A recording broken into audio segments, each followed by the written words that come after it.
పెద్ద movie release అయిందనమాట. ఇప్పుడు చాలా బాక్స్ ఆఫీస్ స్టాక్తో వెళ్తుంది. హిట్ అయిపోతున్నంత రేంజ్లో వెళ్తుంది అనమాట. కానీ మూవీ కలెక్షన్స్ బాగా తగ్గుతూ వస్తుంది. కానీ 9 రోజులకి 366 కోట్లు కలెక్ట్ చేసింది.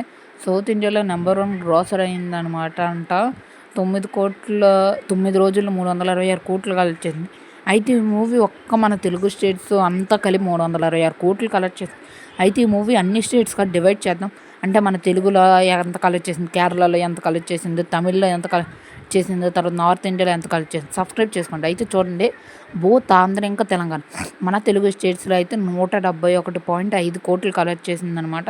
ఇది మంచి కలెక్షన్స్ అనే చెప్పుకోవచ్చు. మన తెలుగు స్టేట్స్లో 171 కోట్లు, అంచుమంచు 180 కోట్లు వస్తుందన్నమాట ఈ వీడియో అయిపోయినంతవరకు. అయితే ఈ తమిళనాడులో ఎంత కలెక్ట్ చేసిందంటే, తమిళనాడులో చూడండి చాలా అంటే చాలా 3,50,00,000 అప్రాక్సిమేట్లీ అనమాట. అది కూడా కన్ఫర్మ్ అప్రాక్సిమేట్లీ 3,50,00,000 వచ్చిందనమాట. అయితే ఒక్క తమిళనాడు కేరళలో కలిపి తమిళనాడులో 10 నుంచి 25 లక్షలు వచ్చింది. పైన మీరు అన్నీ ఒకసారి బ్లూ లైన్స్ చూడండి. తమిళనాడు అండ్ కేరళ కంబైన్డ్ ఆ రెండు కలిపి అయితే 3,50,00,000 వచ్చింది. తమిళనాడులో మాత్రం చూసుకుంటే 10 నుంచి 25 లక్షలు ఒక రోజు మొత్తం కలిపి. ఒక రోజుకి వాళ్ళు మినిమం ఒక రోజుకి మన దగ్గర చూస్తున్నట్లయితే రోజుకు కోట్ల పైన వస్తుందన్నమాట. వాళ్ళ సినిమాలు రిలీజ్ చేసినప్పుడు మనం ఎంత ఎంకరేజ్ చేస్తాం, థియేటర్కి ఎక్కబడి వెళ్తాం. కానీ వాళ్ళు చేస్తున్నారు ఒక రోజుకి మినిమం వాళ్ళు థియేటర్కి వెళ్ళి రోజుకి 50 లక్షలు కూడా కలెక్ట్ అవ్వట్లేదు తమిళనాడు నుంచి.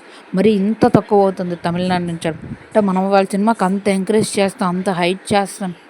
వీళ్ళు మాత్రం మన తెలుగు మూవీస్కి అయితే అంత రిజల్ట్ అయితే ఇవ్వట్లేదు. తమిళనాడులో కేవలం 25 లక్షలు మాత్రమే కలెక్ట్ చేసింది మాట. ఇక్కడైతే చాలా అట్టర్ డిజాస్టర్ రేంజ్ కలెక్షన్స్ చేసింది. సో ఇప్పుడు కేరళ చూద్దాం. మలయాళంలో ఎంత కలెక్ట్ చేసిందో ఇప్పుడు చూద్దాం. సో కేరళ కాడ మన పెద్ద కలెక్షన్స్ అయితే బాగా దారుణం. కేరళ కాడ అయితే మూవీ అయితే 50 లక్షలు కలెక్ట్ చేసిందన్నమాట. అంటే మూవీ పరంగా అయితే ఇక్కడ కూడా ఫెయిల్డ్ అనమాట. అసలు మనం వీళ్ళ సినిమాకి ఎంత ఎంకరేజ్ చేస్తున్నా వీళ్ళు మాత్రం మన తెలుగు సినిమా అస్సలు ఎంకరేజ్ చేయట్లేదు అనమాట. మన తెలుగు సినిమాలో పెద్ద అయితే ఇప్పటికీ వీళ్ళ కేరళ బాక్స్ ఆఫీస్ కింద చూస్తే కేవలం 45 నుంచి 50 లక్షలే కలెక్ట్ చేసి, అది కూడా అప్రాక్సిమేట్లీ గ్రాస్ అనమాట. ఇలా కర్ణాటకలో అయినా మంచి కలెక్షన్స్ తెచ్చిందంటే అక్కడ కూడా లేదు పోయి 23 కోట్లు కలెక్ట్ చేసింది భయ్య ఫస్ట్ వీక్లో అనమాట. ప్రీమియర్ షోస్కి అయితే 3 కోట్లు అనమాట. సో ఫస్ట్ వీక్ అయితే 23 కోట్లు కలెక్ట్ చేసింది. కర్ణాటకలో కూడా చాలా వరకు అయితే తగ్గిపోయింది కలెక్షన్స్. అంటే మనం వాళ్ళ సినిమాలకి ఎంత ఎంకరేజ్ చేస్తున్నా వాళ్ళు వేరే స్టేట్ వాళ్ళు మన తెలుగు సినిమాలకు మాత్రం అంత ఎంకరేజ్ చేయలేదు. శివరాజ్ కుమార్ క్యాష్ చేసుకున్నారు, అతనికి ఇచ్చిన రెమ్యూనరేషన్ 20 కోట్ల దగ్గర. కానీ ఇక్కడ కర్ణాటకలో కలెక్షన్స్ 23 కోట్లు, 3 కోట్లు ఎక్కువ.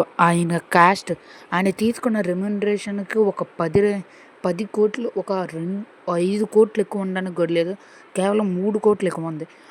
వాళ్ళ సినిమాలను మనం ఎంత ఎంకరేజ్ చేస్తున్నాం, మన సినిమాలను వాళ్ళు ఎంకరేజ్ చేయట్లేదు. ఎందుకని అసలు నార్త్ ఇండియాలో కూడా మంచి కలెక్షన్స్ ఇచ్చింది. అంటే ఫస్ట్ 5 డేస్లో కేవలం 17.5 కోట్లు గ్రాస్ ఇచ్చింది. నార్త్ నుంచి సినిమాలు ఎన్నో వచ్చాయి. ఒక జవాన్ వచ్చింది, ఒక పఠాన్ వచ్చింది.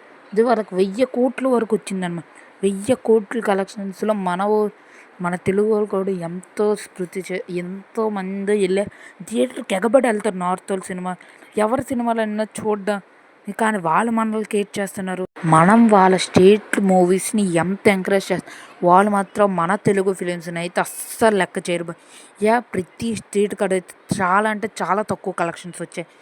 మన తెలుగులో తప్పించి మన తెలుగు హీరోస్ని మనమే లేపుకోవాలంటే వాళ్ళు లేపనంత ఇదిలా ఉంది.